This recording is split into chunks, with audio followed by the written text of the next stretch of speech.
Okay, here we are, Matthew Russell Lee, Inner City Press, here at the Southern District of New York Courthouse. Today, Monday, August 22nd, 2022.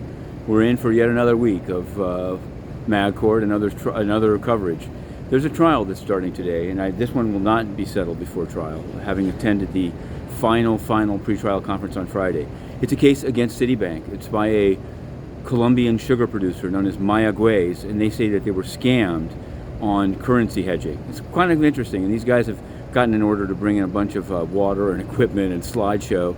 It's a bench trial, but we're going to be checking in on it periodically in front of Judge Gardefee. When we went to cover the pretrial conference, final pretrial conference on Friday, actually their conference was delayed by the sentencing of a man in shackles.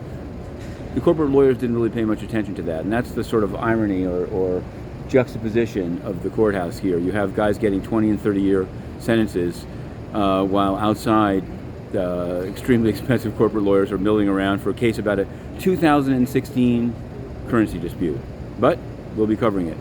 Another thing, last week we covered the sentencing of Mr. Chroma for apparently the death of 100 elephants and 35 rhinos. It's the rhino trading case. He's been in jail for 42 months. We've sort of seen it.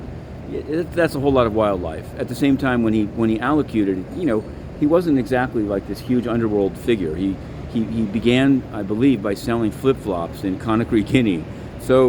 But Prince William of the UK put out a statement congratulating the sentence. It's ironic because actual wildlife NGOs think it's too lenient, while some others, particularly the supporters of Mr. Chroma, think it's too harsh. What can I tell you? What I can tell you is that the United Nations is a sinkhole of censorship. You may have seen, or you could find online, some outrage at the UN's infodemic crackdown of trying to silence voices. But it's worse than that. Inner City Press, not asking about any pandemic, but asking about corruption at the UN, was thrown out, and this Melissa Fleming character won't even answer a letter by Quinn Emanuel, who, by the way, is counsel in the Mayaguez case. Okay, we're going in. To be continued.